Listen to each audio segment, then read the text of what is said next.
And we're back live on your number one sports podcast, All Things Sports. Small Town EP here live from Atlanta. Wait, Julian live from New York. Big Kev shot it live from South Florida.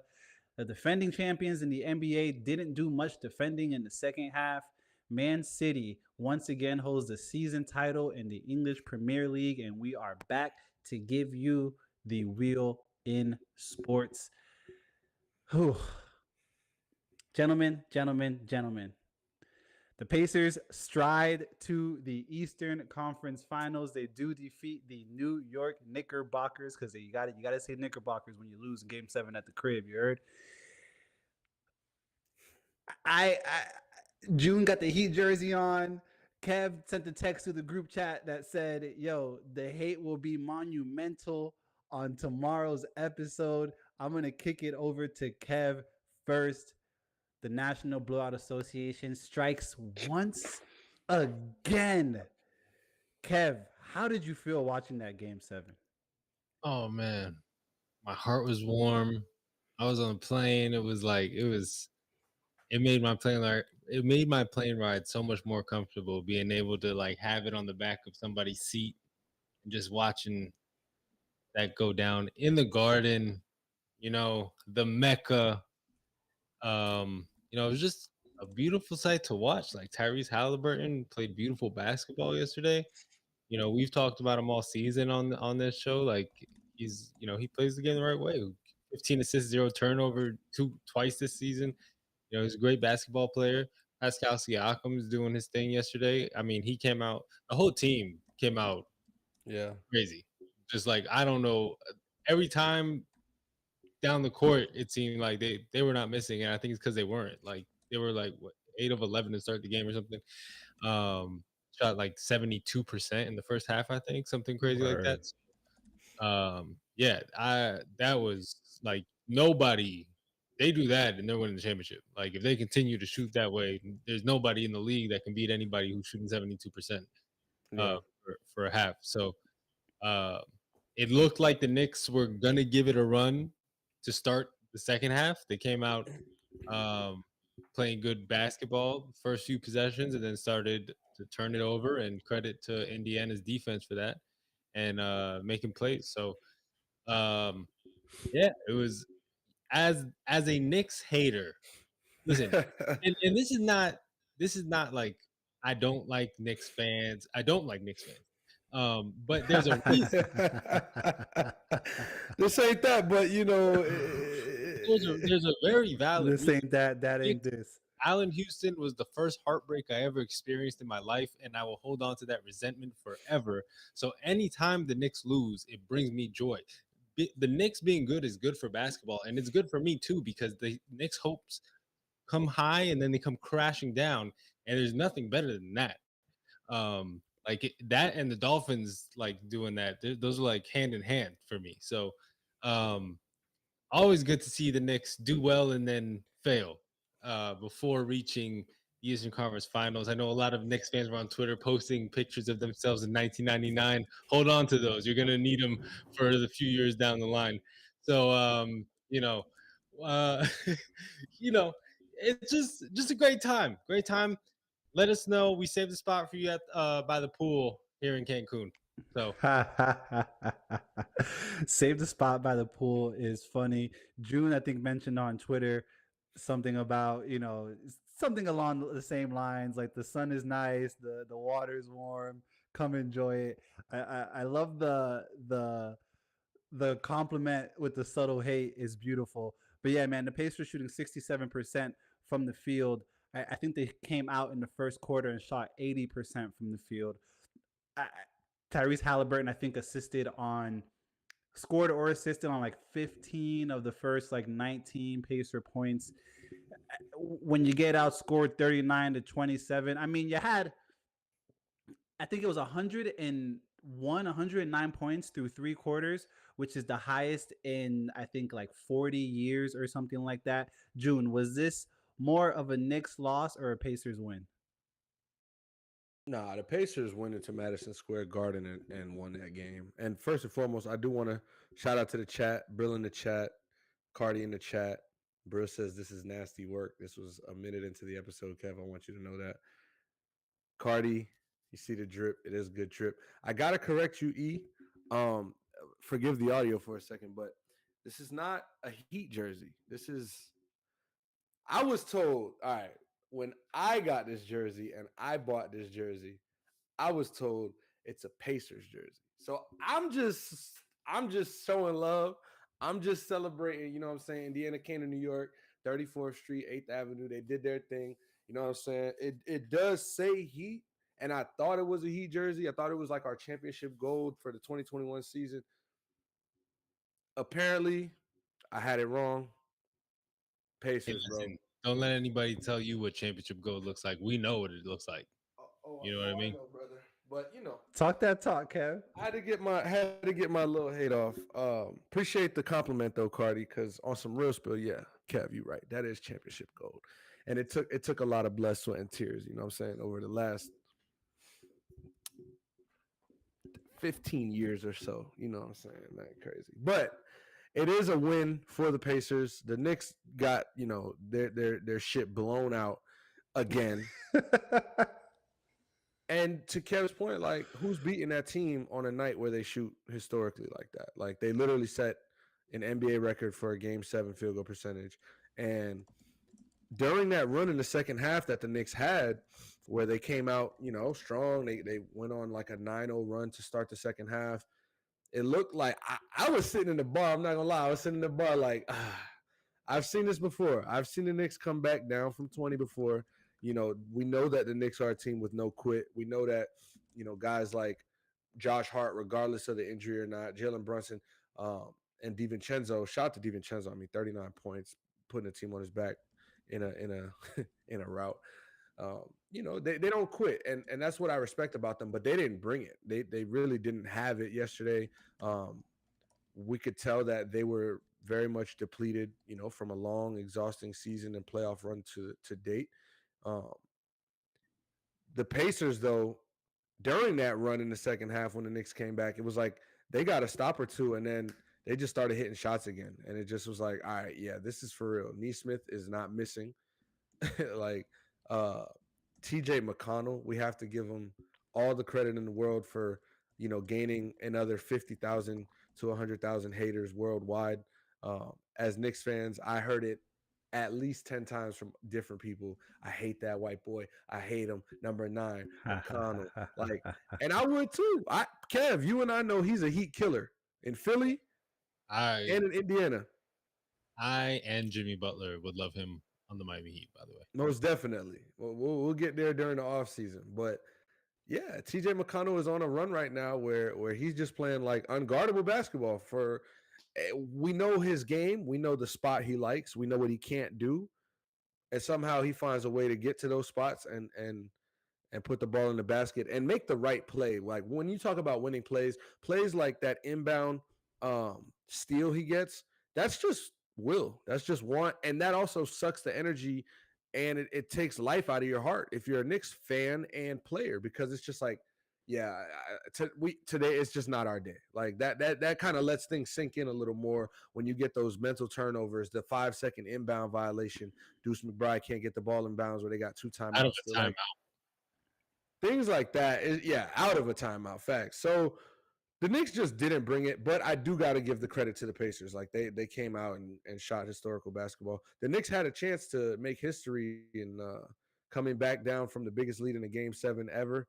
Unfortunately, they left it to the next team. Yes, But sir. yeah, man, it's frustrating. I would imagine if you're a Knicks fan, obviously, like, it sucks to lose a playoff series and, it hurts or whatever. But it's just got to be frustrating. Like, this team that you saw compete all season, and the DNA of this team was like fight, make things competitive. We don't get blown out.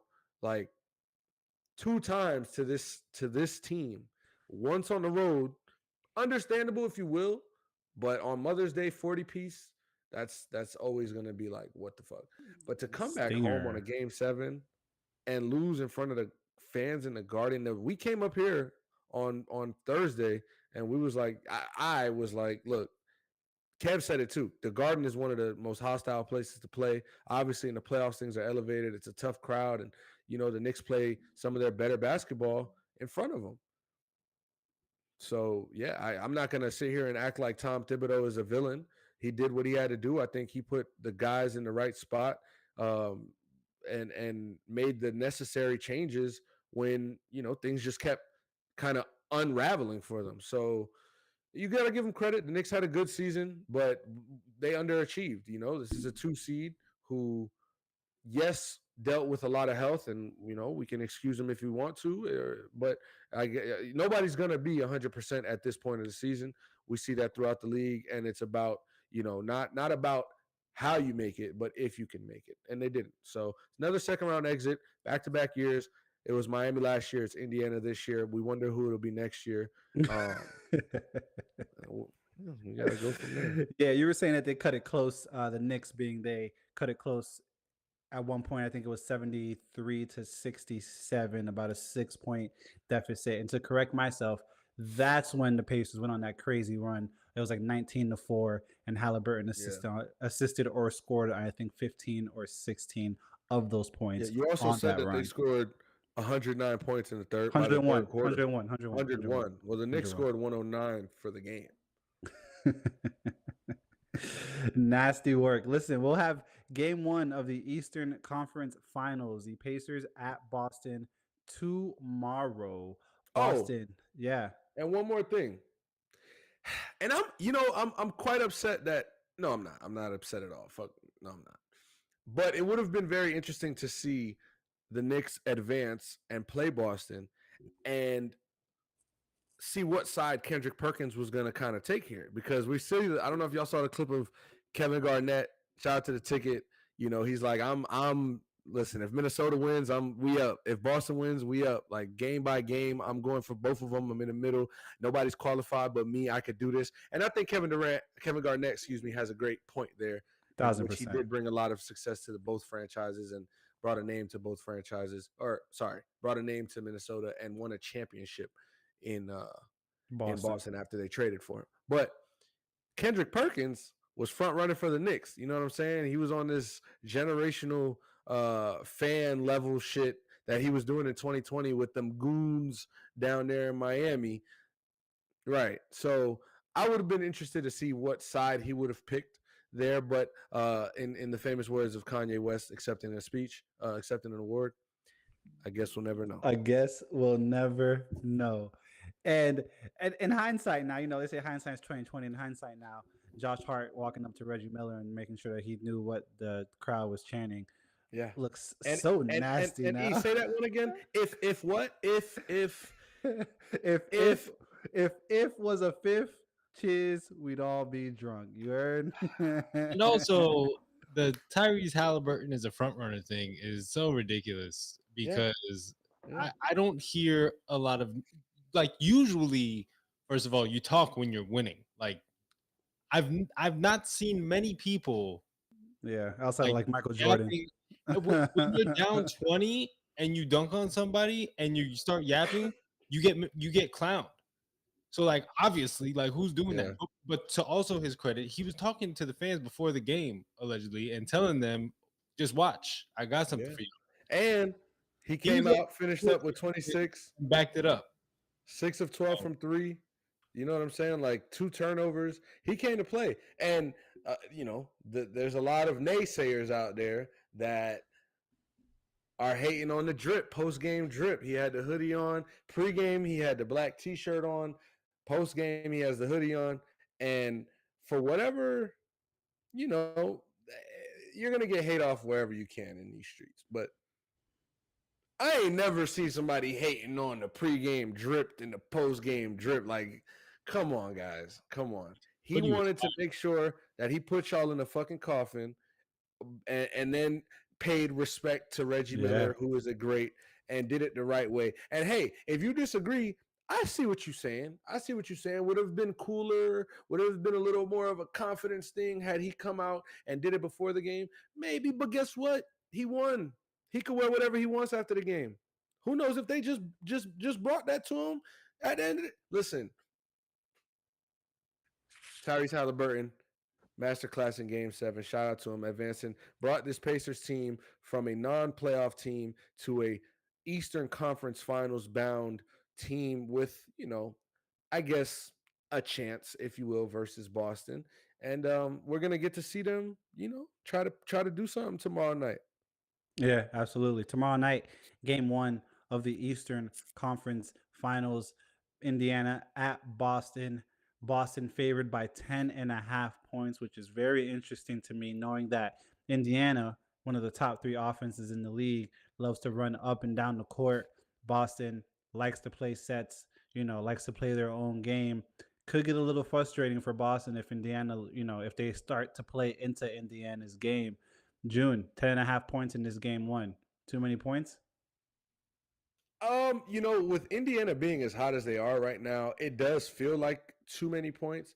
Boston, I think, is cool, calm, and collected, ready for this opportunity. I think they'll be ready to face Indiana. I think it's a matchup they're salivating out the mouth, from when they look at it on paper. Don't get me wrong, it's going to be a tough series to just play in general. Obviously, I think the Celtics win this in probably 5, possibly 6, because seeing the Celtics lose to that Miami Heat team, giving them one, giving the Cavs one, I don't see how the Pacers don't definitely get one, if not possibly 2. Um, but I do think game one, the crowd is going to be electric. The TD Garden, it's going to be a tough place for the Pacers to make shots. And then you got guys like Nemhard, Neesmith, Shepard. With all the credit due to them for what they were able to do to this point, I think playing in Boston at this level is just a little bit harder, and we're going to have to see if they can still bring that. And not to say I don't think they can, but more so that the challenge is going to be in front of them. And 10.5, I probably wouldn't bet the 10.5, but I wouldn't feel like crazy, for doing so. Kev, how uncomfortable as I mentioned, Indiana's game could make Boston uncomfortable. How uncomfortable do you think Indiana will make Boston in game one? Um, I think, I mean, I I think that Boston, like, I think that this will be an offensive series from both sides of the ball. Like, I think this Indiana's defense, even though they stepped up their defense uh in the postseason, I think the fact that Indiana is a very offensive minded team plays well into what Boston wants to do, and that's just shoot the hell out of the ball. And so I think we're going to see a lot of shootouts, and I think it's just going to come down to who can shoot the ball better. And both of these teams can shoot. The Pacers just showed you what they could do on offense yesterday. Obviously, I don't expect that from them at all. Again, that was historic what they did. So, not expecting a shooting night like that again. But um, they could be 75% as good as they were yesterday, and it could get the job done, depending on how good they are on defense. So I don't know that tomorrow they make them too uncomfortable. I think Boston is comfortable with this. Like they've had much tougher tests in the Eastern Conference Finals that they've passed in the Heat a couple years ago. So uh, not that it's uncomfortable, but it's gonna be tough because this is the one team I think them in Milwaukee that could score with Boston. So um, tough matchup for them, but I do think Boston ultimately is the better team. Yeah, Boston Hey, did. quick Yeah, thing, EP. I hate to cut you off. Keep that note. Didn't the Knicks whole roster pull up to Game 6 in Indiana or dressed in all black for this funeral? I I'm seeing tweets on the timeline again, going back to the Tyrese Halliburton pregame wardrobe, postgame wardrobe. To be fair, he didn't want to look like that because now look at you. Go ahead, bro. yeah. Boston did win the regular season series against the Pacers 3-2. Out of those three wins, they did cover that 10.5 mark 2 times. If I'm not mistaken, one was in the in-season tournament where it got nasty, 155-104, and then they won another game, 118-101 in Indiana. It's going to be an interesting series. I think a lot of people have Boston sweeping this if Indiana can get one. I I do mean, think Porzingis is already announced out tomorrow, and I think that's big for Indiana because if Yeah. he can't make it back this series, I give them an even better shot. I think Porzingis needs to come back. I think if Indiana steals game one tomorrow, Porzingis is back for game two. Boston minus 950 favorites to win the series. Minus 950 for the for the newcomers. That means that a $950 bet on Boston to win the series will win you exactly $100. Indiana plus 600. 100 will win you $600. I'm not going to tell you who to take because I'm never going to tell you to drop 950 for 100, and I'm not going to tell you to put your money on Indiana versus a powerhouse that is the Boston Celtics. We'll take it over to the West Coast, man, or at least the Western Conference. That is Anthony Edwards. Improbable comeback. He goes into Denver, wins 3 times in this series. They're down. You guys can correct me. I think 20 going into the fourth Yeah. quarter. 20 going into the fourth. 20 going into the fourth quarter. You got Ant-Man on camera telling, coaching staff, don't worry. I'm going to get in my bag. This don't worry about it. I'm about to get in my bag. I look tired, but I'm all right. Kev, how big is this for Anthony Edwards' legacy to take the Timberwolves to the Western Conference Finals this year? I mean, it's a big series win for him, just beating the defending champions, and I think a lot of people's favorites to get back and to win the finals this year. So that alone is big. And then you consider the way he did it. They won 3 games in Denver, which has been a tough place to play the last several years since Nikola Jokic has been Nikola Jokic and Jamal Murray has evolved him into who he is now. That's been a very tough place to go and get a win. So they did it 3 times. Yeah, they dropped 2 at home, but getting 3 wins in Denver, I think, is more impressive than the fact that they lost 2 games at home. And then being down 15 at halftime in that game and then 20 in the third and being able to claw their way back and build momentum going into the fourth quarter. I mean, I said on Twitter, like, Rudy Gobert hit that turnaround jumper with the shot clock down, and I was like, that's just that ain't even his shot for real. Like that is, if Rudy Gobert is going to shoot that, I will live with the results every time. I will put $100 on him missing it every single time. That's the one time I think in like 50 that he would make that shot. That's obviously not his game. He had to shoot it because the shot clock was winding down, and it went in, and it was just like, it seemed like every time Denver made it a 1-possession game, Minnesota just hit like a tougher shot the next time down. Like they were hitting, Conley hit a tough 3 with the shot clock winding down. Gobert hits that turnaround with the shot clock winding down. Like they were just hitting shots, and it just seemed like Minnesota was supposed to win that game. And Mike Malone, I know at the end of the game said, or in post game said that Denver's fatigued, but everybody's fatigued at this point. Like you just won the championship last year, you know what it takes. So I don't love that from Mike Malone. I don't think he was really in a great mood yesterday. He kind of went off on a reporter there. So sore loser. It it is what it is. I probably would be the same in that given that position, being up 20 at home and blowing that lead as the defending champion to that team. So but yeah, as far as Anthony Edwards, like that's a legacy game, and now it's how do you build on that? And you've got Luka and Kyrie up next, and then you got to go from there. Yeah, absolutely. And I think I want to take it back to Mike Malone, Kev. It's word to Shay Shay. It's very interesting, and that's Shannon Sharp for the newcomers. It's very interesting, and it's kind of hindsight again is 2020. Shannon Sharp referencing Mike Malone keying all last season when anyone talked about the Lakers and having to play the Lakers. You guys played the Lakers, and now when someone asks you, you're on the other side of this. Can you express to me your emotions? next question. I don't want to talk about that. I don't want to talk about that. And one of my favorite NBA quotes from all time is Jokic being, "Hey, brother, I got 40." Like, what? What are you talking about? I got 40, but we're not going to see that this year, as you just referenced, Kev. We're going to see the Timberwolves, Ant-Man and company playing the Dallas Mavericks, who we will get to momentarily. 1 second. June, biggest takeaways from this series and particularly this game 7. I do want to kick it over to the chat real quick. Shout out to Night Shift Lou. Shout out to Paul. Shout out to AF. Paul is tuning in right now from Ireland. So we got to give some credit over there, man. Staying up late for the All Things Sports Shout out to podcast. Paul, man. He wanted to correct me, so I'm gonna read him.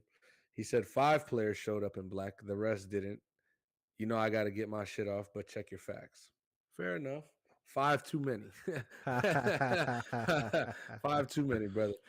Brill said, "All right, you bullshit, and now you know it." Brill, maybe, but that might be the best part of the show. Antoine, he said, "My ex asked me what I."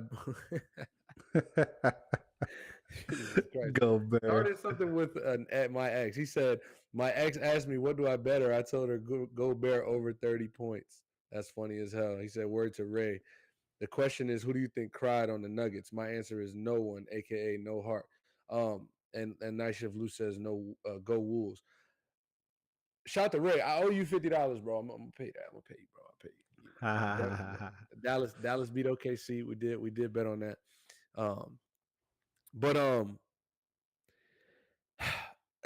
going back to the Anthony Edwards thing, like 3/4 of much of nothing for real, if we're being honest. And I wouldn't have came out and been like, "Yo, Anthony Edwards, Game 7 is a fluke." This that it's not like that because this Minnesota team, you know, they play together. You know, Anthony Edwards doesn't have to score 35 points for them to win a game. However, it was a very big moment to be as passive as he was for the most of the game.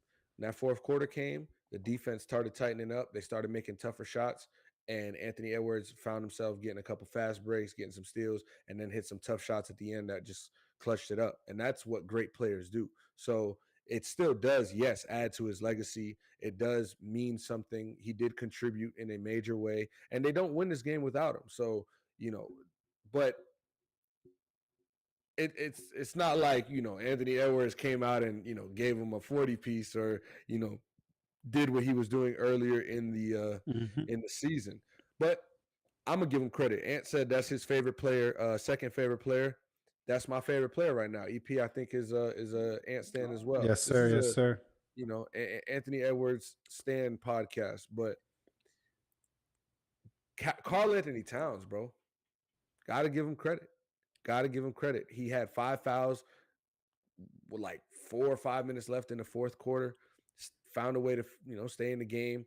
Had some clutch shots. Great putback dunk there at the end. That the energy was there, and he's not playing, you know, any type of like passive or afraid ball. He's very confident right now, and yeah, I think Minnesota is going to go as far as Cat and Gobert and Edwards take them.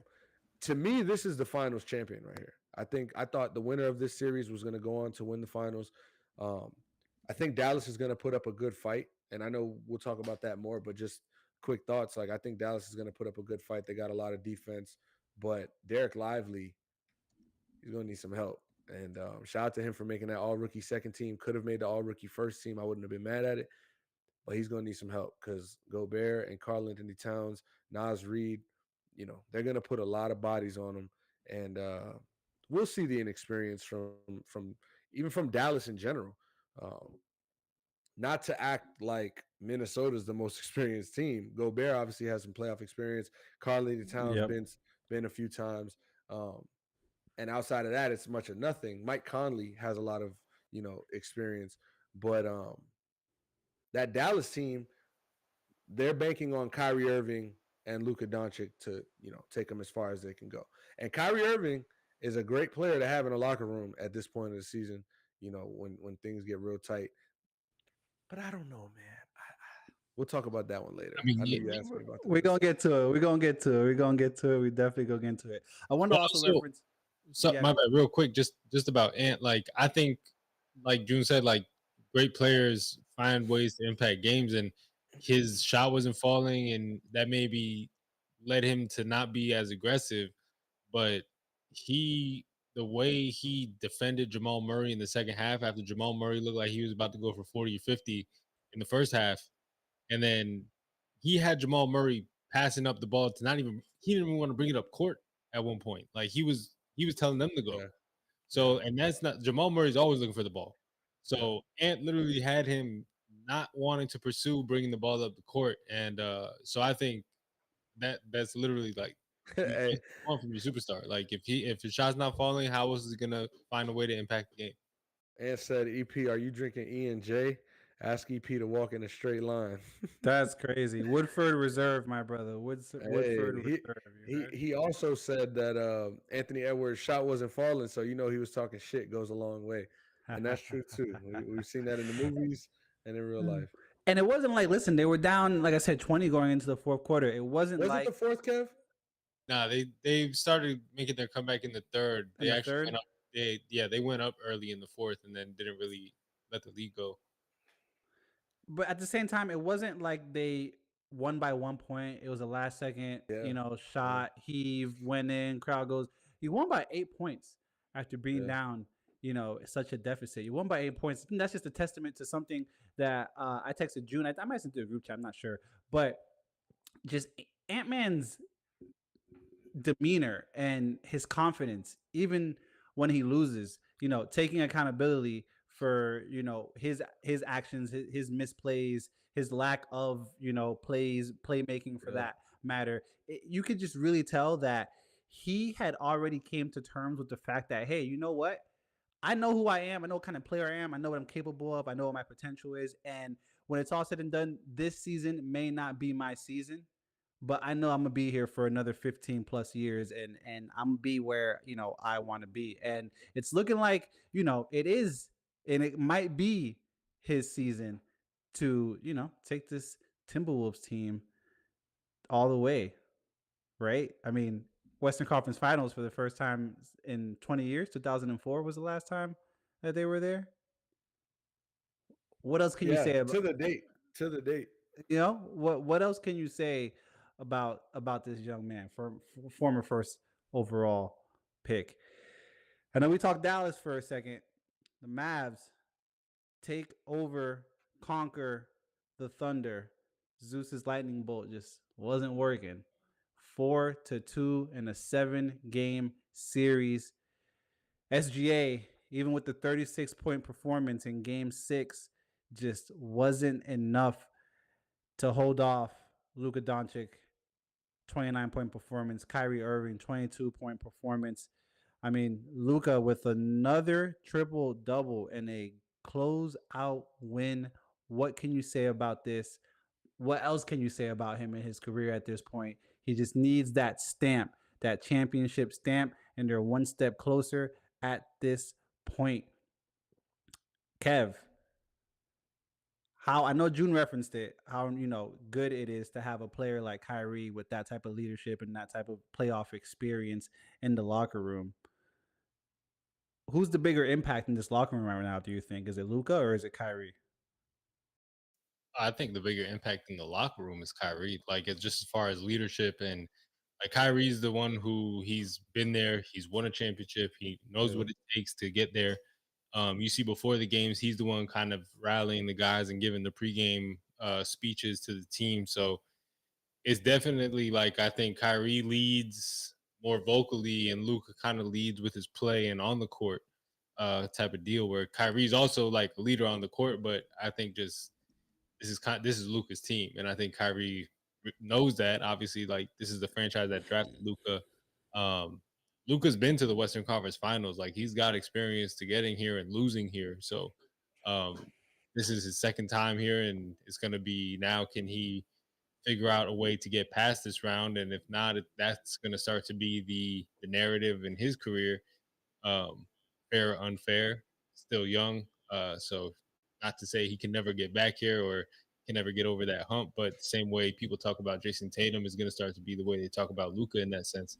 of not being able to get it done and get past that point.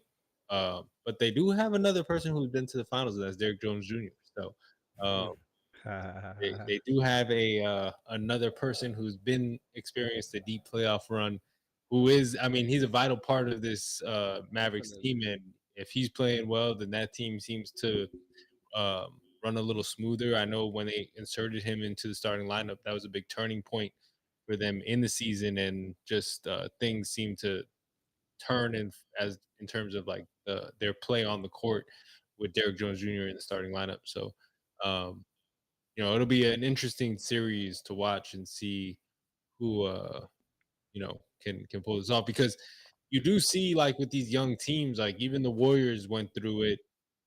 You gotta lose at some point. And I know they had that, like, the reporter asked and they were like, we've been losing for 9 years, like since Cat's been here. So but it's like Ant hasn't experienced like the big loss on, like, you got close and couldn't get there, and you thought it would have been yesterday in game 7 to the defending Yeah. champs. Like, that would have been that moment that, damn, I was almost there. That Dwayne Wade in Detroit moment, Mm-hmm. um, type of thing. So uh, this Timberwolves team hasn't really had that. And so this could be the moment, or it may never come. Like, it could be in the Yeah. finals, or it may never come. So um, we'll see. I'm interested because I didn't think Minnesota could get out of that game 7 in Denver. I thought Dallas would get out of that OKC series, so now I'm not sure who really will be able to move on to the next round. I think it'll be a fun series. Yeah, and all credit to Dallas for closing that out. But I want to switch over to the OKC point of view. June, what do they build? Like, what do they build on at this point? Like, hell of a season, SGA, MVP, runner up. You got a man like Chet Holmgren who seems to always be in the plus on the plus minus side when he's on the floor. How do this? How does this team build upon this playoff run that they just had for future runs?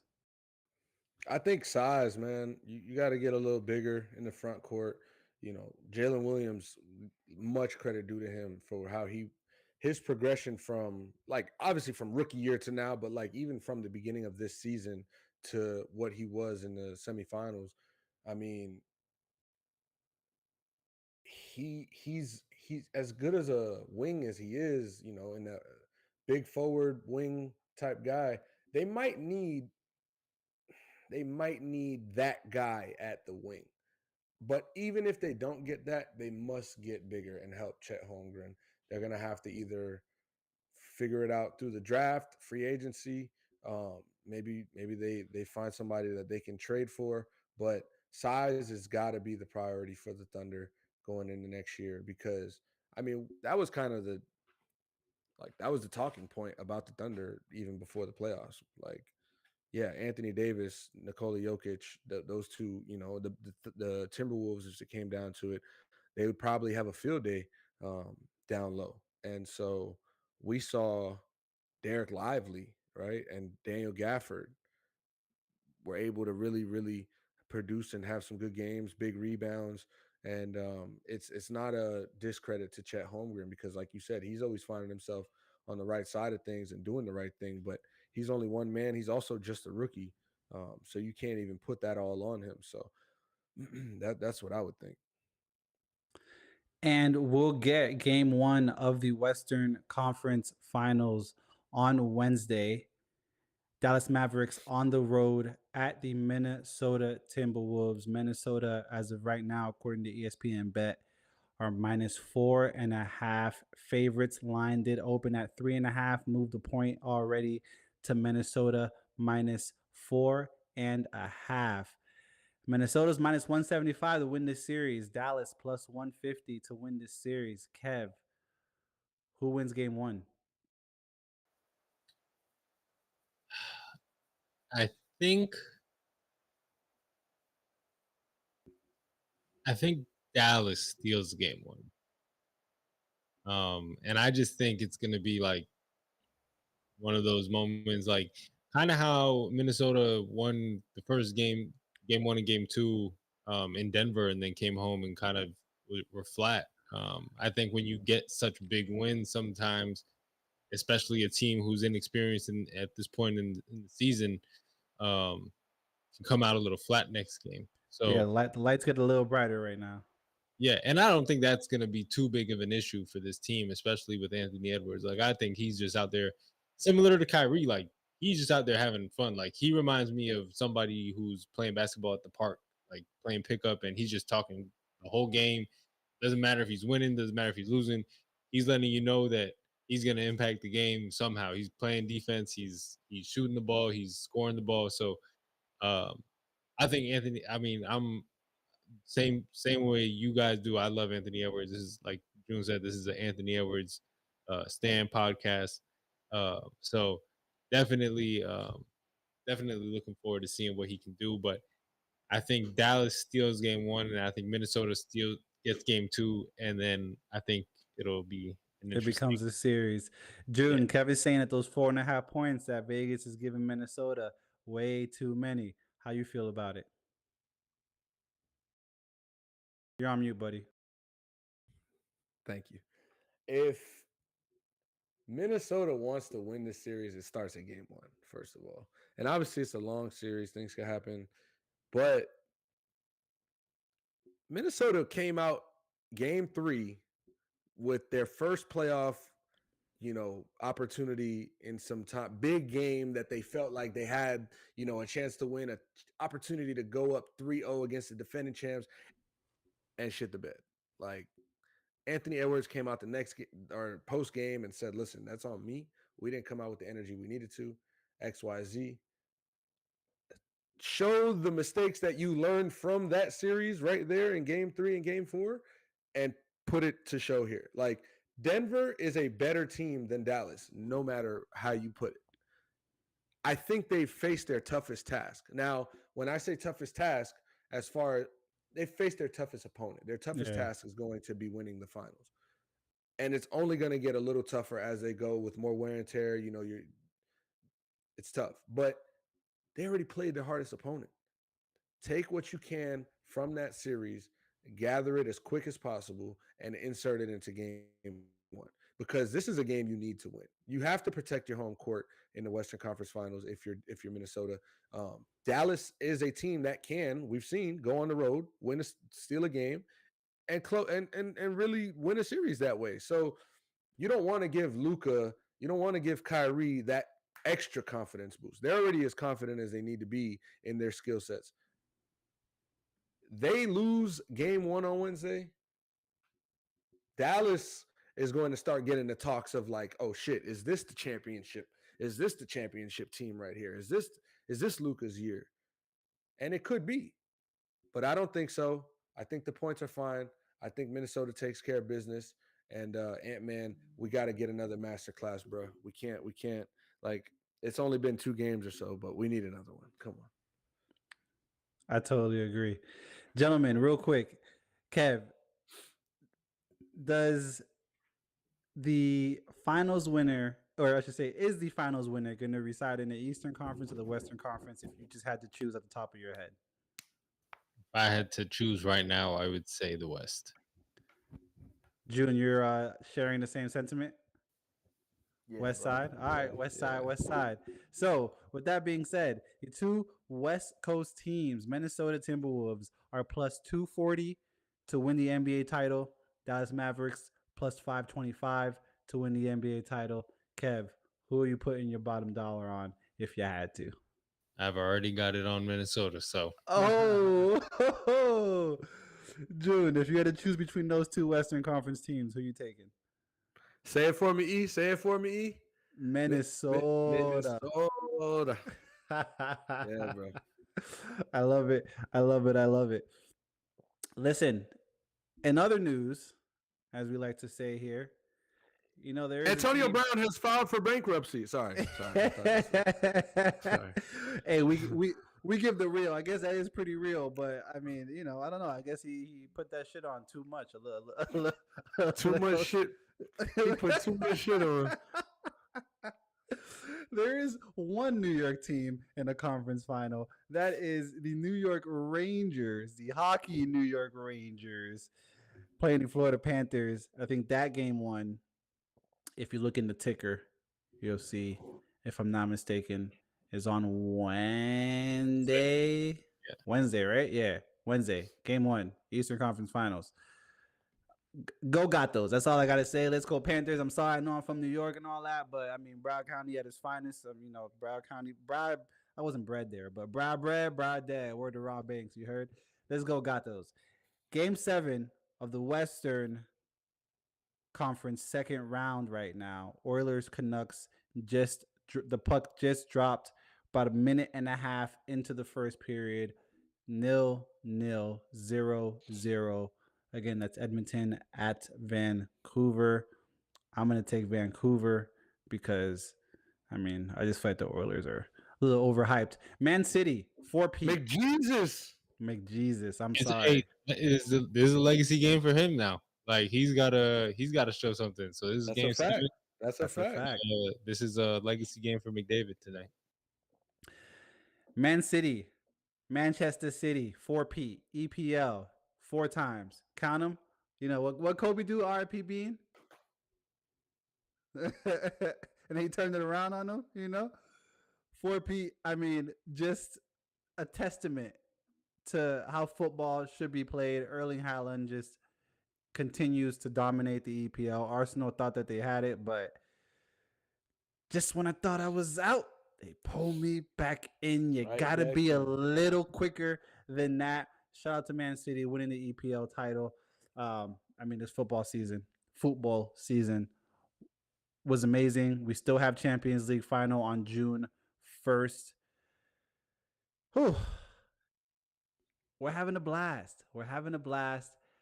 Y'all have any other closing thoughts before we get up out of here, gentlemen? I think I had something. Kev, you got anything? I had something. Give me a second. Um, Shout out to Devontae Parker, man. Devontae Parker retired after 9 seasons. Justin Jefferson is sitting out of OTAs because he understands the Brinks truck is on the way. They just gotta fill it up. And he can't sign the paper till the Brinks truck gets filled. Kev, what you got? no, I was just gonna say OTA started, so we're getting that much closer Word. to football season, which Right. is always fun. Juan Soto. Speaking of having money on things, Juan Soto to win AL MVP. So that's loading. And The Braves got spanked last night. I don't know. and also this afternoon they gave up a 5-run lead to the Padres. So spanked. Yeah. Xander Yeah, that Bogaerts was- got hurt today. I was out and about in the city, and I was like, I actually drove by Truist in like the 7th inning, and I was like, yo, I'm happy I beat all this traffic because these motherfuckers. That's Excuse funny. me, it's They're gonna about be to on be that road crazy. mad as fuck. Mad as hell, bro. I do wanna shout out a special season from Jaime Jaquez Jr. getting on that All NBA first team. I don't know how much longer he's gonna be a member of the Miami Heat. So I'm gonna cheer for him until he is, man. But if Love that. and when there might be a deal with him and including Tyler Hero and a few first round picks in exchange for Donovan Mitchell, hey, good luck in Cleveland, brother. But I'll wait. Yeah, I Kev's say like, I don't fucking like this. the tacos ain't as good in Cleveland as they are in Miami. Hello. Ladies and Hey, gentlemen. something definitely needs to happen for the Heat. Don't know what it is. Hope Jaime is a Heat still, but if he's not, thank you for your services, sir. Thank you for your services, but they're no longer needed. Ladies and gentlemen, boys and girls, children of all ages, as we go through this 48, 55, 49-minute mark, this has been your Monday night All Things Sports. You know what? All Things Sports Talk Show, your number one sports talk show. That's how we're getting it off. If you tune in on the live, yo, shout out to Paul real quick. Paul commented, he said, Man City won the title, not a single soul cares. Yo, that's hate, Paul. I want you to know that is that's a Liverpool fan right there, brother. Hey, Salah says he's staying, bro. Salah says he's gonna fight. You guys will be all right. You guys retain Salah, build a little bit, and you'll be all right. You heard? This has been your Monday night All Things Sports Talk Show, number one sports talk show. If you tune in on the live, thank you so much.